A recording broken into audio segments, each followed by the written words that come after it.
Rientro in classe in salita dopo le vacanze di Natale con la variante Omicron del Covid che si sta diffondendo a macchia d'olio anche tra i giovanissimi. I dirigenti scolastici siciliani prevedono una ripresa delle lezioni da incubo. Le nuove regole sulla quarantena varate dal governo non vengono giudicate sufficienti per arginare i contagi e tra sostituzione del personale che si contagerà e sindaci che dispongono provvedimenti in ordine sparso, i problemi si moltiplicano. L'ultimo bollettino dell'Osservatorio epidemiologico della regione certifica che fino a ieri c'erano 4.314 positivi al Covid-19 nella fascia d'età tra i 6 e i 18 anni, mentre erano 1.953 l'ultimo giorno delle elezioni nell'isola, il 22 dicembre scorso. In poco più di 2 settimane e mezzo, a scuole chiuse, i positivi sono cresciuti del 121%. E non si conosce il dato dei positivi tra i bambini della scuola dell'infanzia di età compresa fra i 3 e i 5 anni che non hanno l'obbligo di indossare la mascherina a scuola.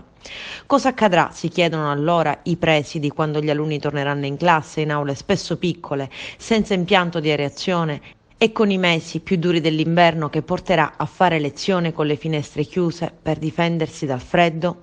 Moltissimi dirigenti scolastici hanno scritto al governo chiedendo di optare per la DAD addirittura fino al 31 gennaio prossimo, ritenendo che sia davvero difficile in questa fase garantire sicurezza. E la paura che il ritorno in classe possa aggravare ulteriormente la situazione sta mettendo in fibrillazione i sindaci di tutta l'isola. Trapani, Marsala, Palermo, Agrigento, quasi tutti hanno chiesto di posticipare il rientro degli alunni a scuola di un'altra settimana e hanno aggiunto che il rientro in presenza avvenga solo dopo preventivo screening dell'intera popolazione scolastica. Messina ha proposto il rinvio di rientro di 2 settimane. Ma come possono le ASP gestire screening di massa della popolazione scolastica in un momento storico in cui mancano i tamponi, oltre che personale, strutture e tempo? Il sindaco di Agrigento, Franco Miccichè, ha chiesto e ottenuto dai vertici dell'azienda sanitaria provinciale l'attivazione di altri 2 drive-in per i tamponi, uno a nord della città, nell'area industriale, e un altro a sud del piazzale Caos, nei pressi della casa di Pirandello. Ma al momento mancano materialmente i tamponi. La quarta ondata era prevista, ma ci ha trovati impreparati, afferma l'ex sindaco di Agrigento Lillo Firetto, che prosegue. Le famiglie si ritrovano a casa a dover gestire praticamente da sole l'emergenza, nonostante abbiano tempestivamente attivato la registrazione sul portale dedicato dell'ASP. Giorni infiniti di attesa per il tampone molecolare, la quarantena a tempi imprecisati. Ci si affida al medico curante o all'improvvisazione o al fai da te e nel frattempo si diffonde la voce pericolosissima che convenga non registrarsi dopo il tampone rapido per non subire la quarantena più lunga del previsto, conclude Firetto. E sul fronte dei vaccini, un progressivo aumento di vaccinati in tutte le fasce d'età, con un vero e proprio boom di prime dosi tra i giovani e un forte incremento delle terze dosi. Lo dichiara il presidente della regione Nello Musumeci. I dati del bollettino settimanale del DASO di ieri 6 gennaio mostrano come la campagna vaccinale in Sicilia stia facendo registrare un'altissima percentuale di adesione da parte della popolazione.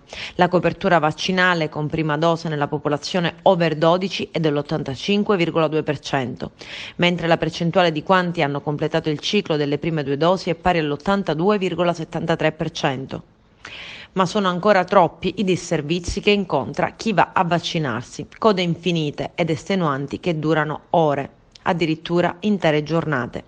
Il capogruppo di Forza Italia al Consiglio Comunale di Agrigento, Simone Gramaglia, scrive: i cittadini restano in fila a volte per intere giornate senza poter andare nemmeno in bagno. Chi si trova chiuso in quarantena resta abbandonato a casa perché l'azienda sanitaria non riesce a rispondere a tutte le richieste di assistenza a causa di un intero sistema ormai al collasso. Arriva invece un nuovo strumento di lotta, la pillola antivirale contro il Covid. Sarà a disposizione delle farmacie degli ospedali siciliani nei prossimi giorni. La cura consiste in 4 capsule da assumere a casa 2 volte al giorno per 5 giorni consecutivi. Secondo le indicazioni dell'Agenzia del Farmaco, l'antivirale orale è autorizzato per il trattamento dei pazienti Covid a rischio e che non sono ricoverati e bisogna assumerlo entro 5 giorni da quando compaiono i primi sintomi della malattia. Ovviamente non è sostitutivo del vaccino. Intanto a Palermo l'afflusso di malati Covid è così intenso, con file di ambulanze del 118 in attesa innanzi ai pronto soccorso, tanto che è stato allestito un ospedale da campo con 10 posti all'ospedale Cervello. La decisione è stata assunta di concerto con la Protezione Civile, in attesa che i reparti di ostetricia del Cervello e quello dell'ospedale civico completino la riconversione per destinarli a pazienti Covid.